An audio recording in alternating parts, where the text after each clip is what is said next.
Exercise 1. Hello, William. This is Amber. You said to phone if I wanted to get more information about the job agency you mentioned. Is now a good time? Hi, Amber. Yes, fine.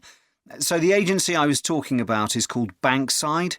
They're based in Docklands. I can tell you the address now, 497 East Side. OK, thanks. So is there anyone in particular I should speak to there? The agent I always deal with is called Becky Jameson. Let me write that down. Becky Jameson. Jameson. Do you have her direct line? Yes, it's in my contacts somewhere. Right, here we are.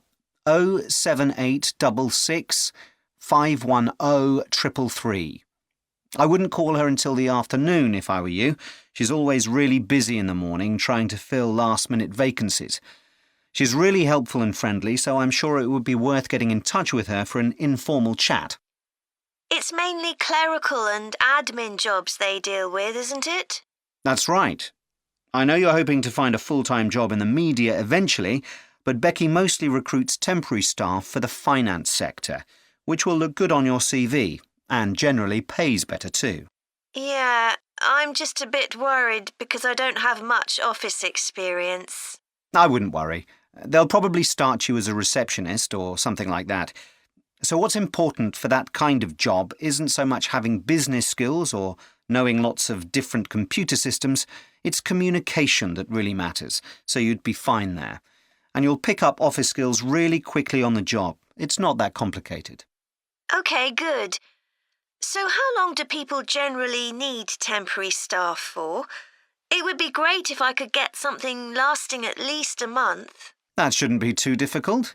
But you're more likely to be offered something for a week at first, which might get extended. It's unusual to be sent somewhere for just a day or two. Right. I've heard the pay isn't too bad. Better than working in a shop or a restaurant. Oh, yes, definitely. The hourly rate is about £10, $11 if you're lucky. That's pretty good.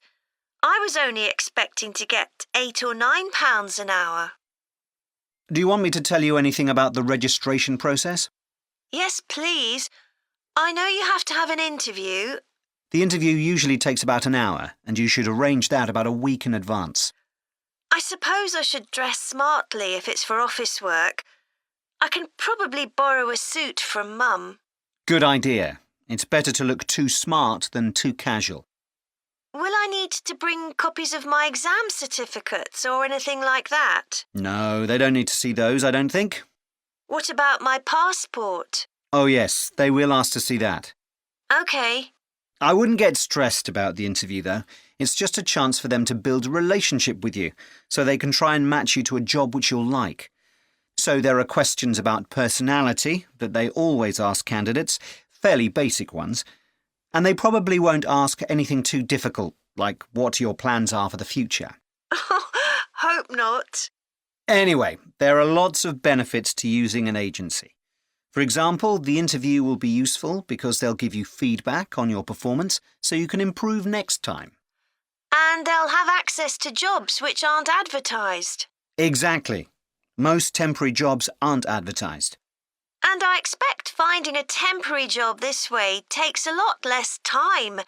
It's much easier than ringing up individual companies. Yes, indeed. Well, I think I've covered it. Exercise 2. Good morning. My name's Erica Matthews, and I'm the owner of Matthews Island Holidays, a company set up by my parents. Thank you for coming to this presentation, in which I hope to interest you in what we have to offer. We're a small family-run company, and we believe in the importance of the personal touch. So we don't aim to compete with other companies on the number of customers. What we do is build on our many years' experience, more than almost any other rail holiday company, to ensure we provide perfect holidays in a small number of destinations, which we've got to know extremely well. I'll start with our 6-day Isle of Man holiday. This is a fascinating island in the Irish Sea, with Wales to the south, England to the east, Scotland to the north, and Northern Ireland to the west. Our holiday starts in Heysham, where your tour manager will meet you. Then you'll travel by ferry to the Isle of Man. Some people prefer to fly from Luyện instead, and another popular option is to go by train to Liverpool and take a ferry from there. You have 5 nights in the hotel, and the price covers 5 breakfasts and dinners, and lunch on the 3 days when there are organised trips. Day 4 is free, and most people have lunch in a cafe or restaurant in Douglas. The price of the holiday includes the ferry to the Isle of Man, all travel on the island, the hotel, and the meals I've mentioned. Incidentally, we try to make booking our holidays as simple and fair as possible, so unlike with many companies, the price is the same whether you book 6 months in advance or at the last minute, and there's no supplement for single rooms in hotels. If you make a booking, then need to change the start date, for example because of illness, you're welcome to change to an alternative date or a different tour for a small administrative fee. Okay, so what does the holiday consist of? Well, on day 1, you'll arrive in time for a short introduction by your tour manager, followed by dinner in the hotel. The dining room looks out at the river, close to where it flows into the harbour, and there's usually plenty of activity going on. On day 2, you'll take the coach to the small town of Peel, on the way calling in at the Tynwald exhibition. The Isle of Man isn't part of the United Kingdom, and it has its own parliament called Tynwald. It's claimed that this is the world's oldest parliament that's still functioning, and that it dates back to 979. However, the earliest surviving reference to it is from 1422, so perhaps it isn't quite as old as it claims. Day 3, we have a trip to the mountain Snaefell. This begins with a leisurely ride along the promenade in Douglas in a horse-drawn tram. Then you board an electric train which takes you to the fishing village of Laxey. From there, it's an 8-kilometre ride in the Snaefell Mountain Railway to the top. Lunch will be in the cafe, giving you spectacular views of the island. Day 4 is free for you to explore, using the pass which we'll give you. So you won't have to pay for travel on local transport or for entrance to the island's heritage sites. Or you might just want to take it easy in Douglas and perhaps do a little light shopping. The last full day, day 5, is for some people the highlight of the holiday, with a ride on the steam railway from Douglas to Port Erin. After some time to explore, a coach will take you to the headland that overlooks the Calf of Man, a small island just off the coast. From there, you continue to Castletown, which used to be the capital of the Isle of Man and its medieval castle. And on day 6, it's back to the ferry, or the airport if you flew to the island, and time to go home. Now, I'd like to tell you a bit more. Exercise 3. Ed, how are you getting on with the reading for our presentation next week? Well, OK, Ruth, but there's so much of it. I know. I hadn't realised birth order was such a popular area of research. But the stuff on birth order and personality is mostly unreliable. From what I've been reading, a lot of the claims about how your position in the family determines certain personality traits are just stereotypes, with no robust evidence to support them. OK, but that's an interesting point. We could start by outlining what previous research has shown. There are studies going back over 100 years. Yeah, so we could just run through some of the typical traits. Like the consensus seems to be that oldest children are generally less well-adjusted because they never get over the arrival of a younger sibling. Right, but on a positive note, some studies claim that they were thought to be good at nurturing. Certainly in the past, when people had large families, They would have been expected to look after the younger ones. There isn't such a clear picture for middle children, but one trait that a lot of the studies mention is that they are easier to get on with than older or younger siblings.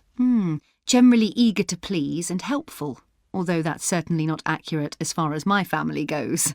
My middle brother was a nightmare, always causing fights and envious of whatever I had. As I said, none of this seems to relate to my own experience. I'm the youngest in my family, and I don't recognise myself in any of the studies I've read about. I'm supposed to have been a sociable and confident child who made friends easily, but I was actually terribly shy. Really? That's funny. There have been hundreds of studies on twins, but mostly about nurture versus nature. There was one on personality which said that a twin is likely to be quite shy in social situations because they always have their twin around to depend on for support. My cousins were like that when they were small. They were only interested in each other and found it hard to engage with other kids. They're fine now, though. Only children have had a really bad press. A lot of studies have branded them as loners who think the world revolves around them because they've never had to fight for their parents' attention. That does seem a bit harsh. One category I hadn't considered before was children with much older siblings. A couple of studies mentioned that these children grow up more quickly and are expected to do basic things for themselves, like getting dressed. I can see how that might be true, although I expect they're sometimes the exact opposite, playing the baby role and clamouring for special treatment. What was the problem with most of these studies, do you think? I think it was because, in a lot of cases, data was collected from only one sibling per family, who rated him or herself and his or her siblings at the same time. Some of the old research into the relationship between birth order and academic achievement has been proved to be accurate, though. Performances in intelligence tests declined slightly from the eldest child to his or her younger siblings. This has been proved in lots of recent studies. Yes, although what many of them didn't take into consideration was family size. The more siblings there are, the likelier the family is to have a low socio-economic status, which can also account for differences between siblings in academic performance. The oldest boy might be given more opportunities than his younger sisters, for example. Exactly. But the main reason for the marginally higher academic performance of oldest children is quite surprising, I think. It's not only that they benefit intellectually from extra attention at a young age, which is what I would have expected. It's that they benefit from being teachers for their younger siblings by verbalising processes. Right. And this gives them status and confidence, which again contributes in a small way to better performance. So, would you say sibling rivalry has been a useful thing for you? I think so. My younger brother was incredibly annoying, and we fought a lot. But I think this has made me a stronger person. I know how to defend myself. We had some terrible arguments, and I would have died rather than apologise to him. But we had to put up with each other, and most of the time we coexisted amicably enough. Yes, my situation was pretty similar. But I don't think having two older brothers made me any less selfish. I was never prepared to let my brothers use any of my stuff. That's perfectly normal, whereas sometimes... Exercise 4. Today, I'm going to talk about the eucalyptus tree. This is a very common tree here in Australia, where it's also sometimes called the gum tree. First, I'm going to talk about why it's important. Then I'm going to describe some problems it faces at present. Right, well, the eucalyptus tree is an important tree for lots of reasons. For example, it gives shelter to creatures like birds and bats, and these and other species also depend on it for food, particularly the nectar from its flowers. So it supports biodiversity. It's useful to us humans too, because we can kill germs with a disinfectant made from oil extracted from eucalyptus leaves. The eucalyptus grows all over Australia, and the trees can live for up to 400 years. So it's alarming that all across the country, numbers of eucalyptus are falling because the trees are dying off prematurely. So what are the reasons for this? One possible reason is disease. As far back as the 1970s, the trees started getting a disease called Mundula yellows. The tree's leaves would gradually turn yellow, then the tree would die. It wasn't until 2004 that they found the cause of the problem was lime, or calcium hydroxide, to give it its proper chemical name, which was being used in the construction of roads. The lime was being washed away into the ground and affecting the roots of the eucalyptus trees nearby. What it was doing was preventing the trees from sucking up the iron they needed for healthy growth. When this was injected back into the affected trees, they immediately recovered. But this problem only affected a relatively small number of trees. By 2000, huge numbers of eucalyptus were dying along Australia's east coast of a disease known as bell miner-associated dieback. The bell miner is a bird, and the disease seems to be common where there are high populations of bell miners. Again, it's the leaves of the trees that are affected. What happens is that insects settle on the leaves and eat their way round them, destroying them as they go, and at the same time they secrete a solution which has sugar in it. The bell miner birds really like this solution, and in order to get as much as possible, they keep away other creatures that might try to get it. So these birds and insects flourish at the expense of other species, and eventually so much damage is done to the leaves that the tree dies. But experts say that trees can start looking sick before any sign of bell miner-associated dieback. So it looks as if the problem might have another explanation. One possibility is that it's to do with the huge bushfires that we have in Australia. A theory proposed over 40 years ago by ecologist William Jackson is that the frequency of bushfires in a particular region affects the type of vegetation that grows there. If there are very frequent bushfires in a region, this encourages grass to grow afterwards, while if the bushfires are rather less frequent, this results in the growth of eucalyptus forests. So why is this? Why do fairly frequent bushfires actually support the growth of eucalyptus? Well, one reason is that the fire stops the growth of other species which would consume water needed by eucalyptus trees. And there's another reason. If these other quick-growing species of bushes and plants are allowed to proliferate, they harm the eucalyptus in another way by affecting the composition of the soil and removing nutrients from it. So some bushfires are actually essential for the eucalyptus to survive as long as they are not too frequent. In fact, there's evidence that Australia's Indigenous people practiced regular burning of bushland for thousands of years before the arrival of the Europeans. But since Europeans arrived on the continent, the number of bushfires has been strictly controlled. Now, scientists believe that this reduced frequency of bushfires to low levels has led to what's known as dry rainforest, which seems an odd name as usually we associate tropical rainforest with wet conditions. And what's special about this type of rainforest? Well, unlike tropical rainforest, which is a rich ecosystem, this type of ecosystem is usually a simple one. It has very thick, dense vegetation, but not much variety of species. The vegetation provides lots of shade, So one species that does find it ideal is the bell myna bird, which builds its nests in the undergrowth there.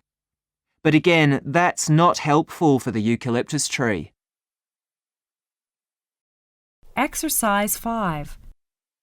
Good morning. You're through to the Tourist Information Office.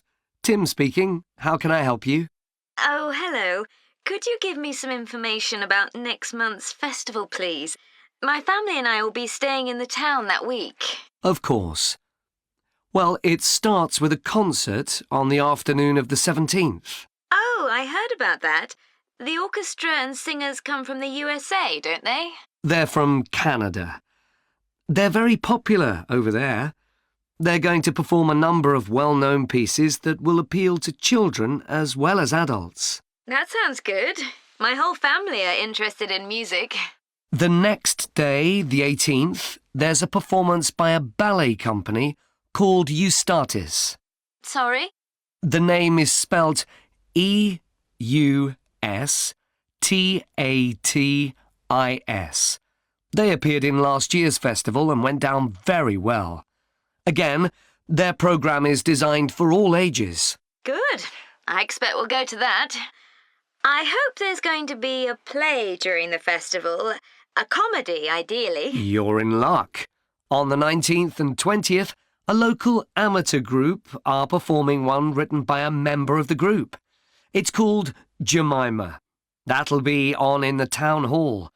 They've already performed it 2 or 3 times. I haven't seen it myself, but the review in the local paper was very good. And is it suitable for children? Yes. In fact, it's aimed more at children than at adults. So both performances are in the afternoon. And what about dance? Will there be any performances? Yes, also on the 20th, but in the evening. A professional company is putting on a show of modern pieces with electronic music by young composers. Uh-huh. The show is about how people communicate, or fail to communicate with each other, so it's got the rather strange name, Chat. I suppose that's because that's something we do both face-to-face and online. That's right. Now, there are also some workshops and other activities. They'll all take place at least once every day, so everyone who wants to take part will have a chance. Good. We're particularly interested in cookery. You don't happen to have a cookery workshop, do you? We certainly do. It's going to focus on how to make food part of a healthy lifestyle. And it'll show that even sweet things like cakes can contain much less sugar than they usually do. That might be worth going to. We're trying to encourage our children to cook. Another workshop is just for children, and that's on creating posters to reflect the history of the town. The aim is to make children aware of how both the town and people's lives have changed over the centuries. The results will be exhibited in the community centre. Then, the other workshop is in toy making, and that's for adults only. Oh, why's that? Because it involves carpentry. Participants will be making toys out of wood, so there'll be a lot of sharp chisels and other tools around. It makes sense to keep children away from it. Exactly. Now, let me tell you about some of the outdoor activities. There'll be supervised wild swimming. Wild swimming? What's that? It just means swimming in natural waters, rather than a swimming pool. Oh, OK. In a lake, for instance. Yes. There's a beautiful one just outside the town, and that'll be the venue for the swimming. There'll be lifeguards on duty, so it's suitable for all ages. And finally, there'll be a walk in some nearby woods every day. The leader is an expert on insects. He'll show some that live in the woods and how important they are for the environment. So there are going to be all sorts of different things to do during the festival. There certainly are. If you'd like to read about how the preparations for the festival are going, the festival organiser is keeping a blog. Just search online for the festival website, and you'll find it. Well, Thank you very much for all the information. You're welcome. Goodbye. Goodbye. Exercise 6. I'm very pleased to welcome this evening's guest speaker, Mark Logan, who's going to tell us about the recent transformation of Minster Park. Over to you, Mark. Thank you. I'm sure you're all familiar with Minster Park. It's been a feature of the city for well over a century and has been the responsibility of the City Council for most of that time. What perhaps isn't so well known is the origin of the park. Unlike many public parks that started in private ownership, as the garden of a large house, for instance, Minster was some wasteland, which people living nearby started planting with flowers in 1892. It was unclear who actually owned the land, and this wasn't settled until 20 years later, when the council took possession of it. You may have noticed the statue near one of the entrances. It's of Diane Gosforth, who played a key role in the history of the park. Once the council had become the legal owner, it planned to sell the land for housing. Many local people wanted it to remain a place that everyone could go to enjoy the fresh air and natural environment. Remember, the park is in a densely populated residential area. Diane Gosforth was one of those people, and she organised petitions and demonstrations, which eventually made the council change its mind about the future of the land. Soon after this, the First World War broke out in 1914, and most of the park was dug up and planted with vegetables, which were sold locally. At one stage, the army considered taking it over for troop exercises and got as far as contacting the city council, then decided the park was too small to be of use. There were occasional public meetings during the war in an area that had been retained as grass. After the war, the park was turned back more or less to how it had been before 1914 and continued almost unchanged until recently. Plans for transforming it were drawn up at various times, most recently in 2013, though they were revised in 2015 before any work had started. The changes finally got going in 2016 and were finished on schedule last year. OK, let me tell you about some of the changes that have been made and some things that have been retained.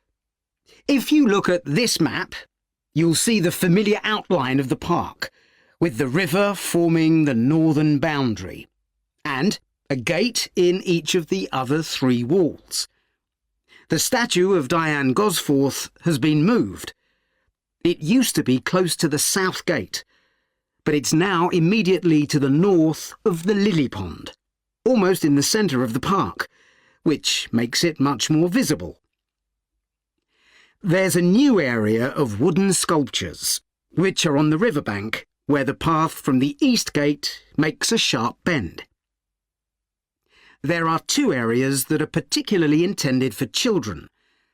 The playground has been enlarged and improved, and that's between the river and the path that leads from the pond to the river.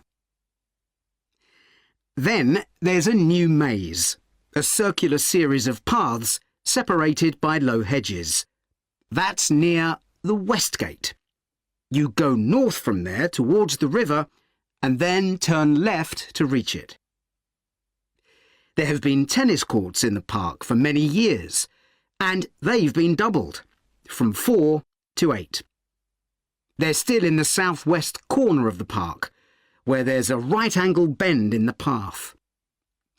Something else I'd like to mention is the new fitness area. This is right next to the lily pond on the same side as the west gate. Now, as you're all gardeners, I'm sure you'll like to hear about the plants that have been chosen for the park. Exercise 7. OK, Graham, so let's check we both know what we're supposed to be doing. OK. So, for the university's open day, we have to plan a display on British life and literature in the mid-19th century. That's right. But we'll have some people to help us find the materials and set it up, remember? For the moment, we just need to plan it. Good. So, have you gathered who's expected to come and see the display? Is it for the people studying English or students from other departments? I'm not clear about it. Nor me. That was how it used to be, but it didn't attract many people, so this year it's going to be part of an open day to raise the university's profile. It'll be publicised in the city to encourage people to come and find out something of what goes on here, and it's included in the information that's sent to people who are considering applying to study here next year. Presumably, some current students and lecturers will come? I would imagine so. But we've been told to concentrate on the other categories of people. Right. We don't have to cover the whole range of 19th century literature, do we? No, it's entirely up to us. I suggest just using Charles Dickens. That's a good idea.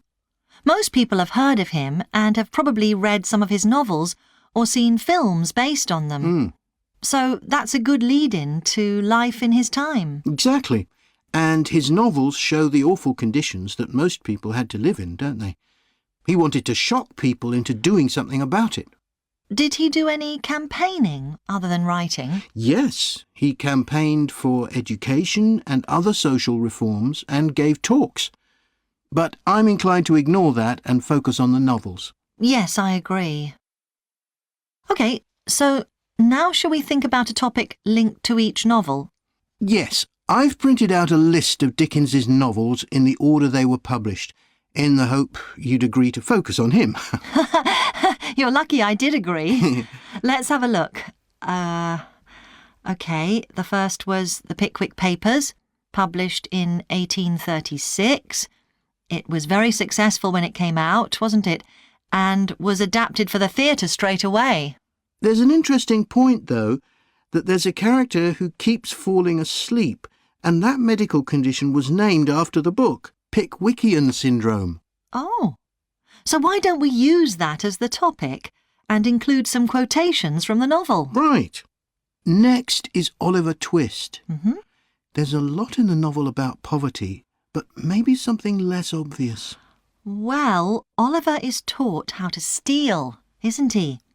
We could use that to illustrate the fact that very few children went to school, particularly not poor children, so they learnt in other ways. Good idea. What's next?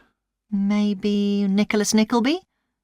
Actually, he taught in a really cruel school, didn't he? That's right. But there's also the company of touring actors that Nicholas joins. We could do something on theatres and other amusements of the time. We don't want only the bad things, do we? OK. What about Martin Chuzzlewit? He goes to the USA, doesn't he? Yes. And Dickens himself had been there a year before and drew on his experience there in the novel. I wonder, though. The main theme is selfishness. So we could do something on social justice? No, too general. Let's keep to your idea. I think it would work well. He wrote Bleak House next. That's my favourite of his novels. Yes, mine too. Oh. His satire of the legal system is pretty powerful. That's true. But think about Esther, the heroine. As a child, she lives with someone she doesn't know is her aunt, who treats her very badly. Then she's very happy living with her guardian, and he puts her in charge of the household. And at the end, she gets married, and her guardian gives her and her husband a house, where, of course, they're very happy. Yes, I like that. What shall we take next? Little Dorrit? Old Mr. Dorrit has been in a debtor's prison for years. So was Dickens's father, wasn't he? That's right. What about focusing on the part when Mr. Dorrit inherits a fortune and he starts pretending he's always been rich? Good idea. OK. So next we need to think about what materials we want to illustrate each issue. That's going to be quite hard. Exercise 8. I'm going to report on a case study of a program which has been set up to help rural populations in Mozambique, a largely agricultural country in Southeast Africa. The program worked with 3 communities in Chikwalakwala district near the Limpopo River.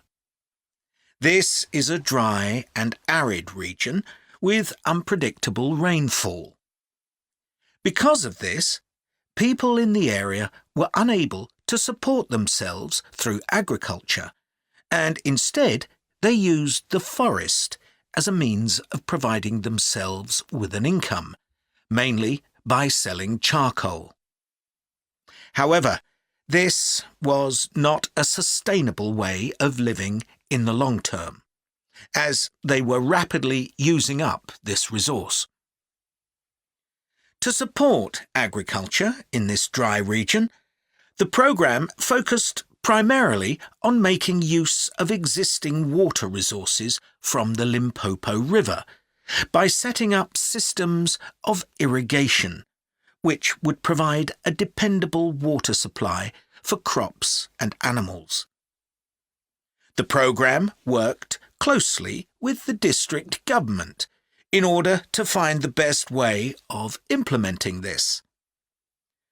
The region already had one farmers' association, and it was decided to set up 2 more of these. These associations planned and carried out activities including water management, livestock breeding and agriculture, and it was notable that in general women formed the majority of the workforce. It was decided that in order to keep the crops safe from animals, both wild and domestic, special areas should be fenced off where the crops could be grown. The community was responsible for creating these fences, but the program provided the necessary wire for making them. Once the area had been fenced off, it could be cultivated. The land was dug so that vegetables and cereals appropriate to the climate could be grown, and the program provided the necessary seeds for this. The program also provided pumps so that water could be brought from the river in pipes to the fields. However, the labour was all provided by local people, and they also provided and put up the posts that supported the fences around the fields. Once the program had been set up, its development was monitored carefully. The farmers were able to grow enough produce not just for their own needs, but also to sell. However, getting the produce to places where it could be marketed was sometimes a problem, as the farmers did not have access to transport, and this resulted in large amounts of produce, especially vegetables, being spoiled. This problem was discussed with the farmers' associations, and it was decided that in order to prevent food from being spoiled, the farmers needed to learn techniques for its preservation. There was also an additional initiative that had not been originally planned, but which became a central feature of the program. This was when farmers started to dig holes for tanks in the fenced-off areas, and to fill these with water and use them for breeding fish, an important source of protein. After a time, another suggestion was made by local people which hadn't been part of the programme's original proposal, but which was also adopted later on. They decided to try setting up colonies of bees, which would provide honey both for their own consumption and to sell. So, what lessons can be learned from this programme? First of all, it tells us that in dry, arid regions, if there is access to a reliable source of water, there is great potential for the development of agriculture. In Chiqualaquala, there was a marked improvement in agricultural production, which improved food security and benefited local people by providing them with both food and income.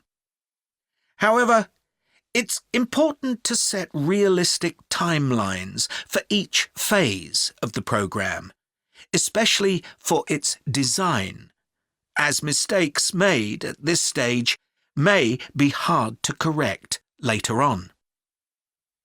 The programme demonstrates that sustainable development is possible in areas where there is